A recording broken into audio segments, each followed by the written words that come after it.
ng Duterte syndicate ba? Oh, Yun lang yung inamin ni Harry Roque. You use the word syndicate. Remember, unaccountable yun. Unaccounted yun. Oo. Nadulas lang siya yun. Dapat yun, dapat yun, hukayin uli. Hukayin nila kay Mr. Supranational yung pera. Kasi joint account daw silang dalawa. Tangina, kawawa naman yung batang yun. Oo nga Gamit na gamit Sinawa na ng account. nakasuhan pa. Gamit na gamit, tapos sinawa ng account. Tangina lang yan. Malas. Tangina, dapat yan nagsubi siya eh. Tangina, baka hindi nakapagsubi yung gagong yun. Diba?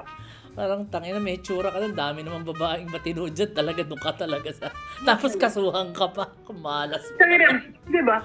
Ano po tayo pa paano? Ano gagawin? Ano sabihin niya kay Harry? Tangina mo, balik mo tamod ko.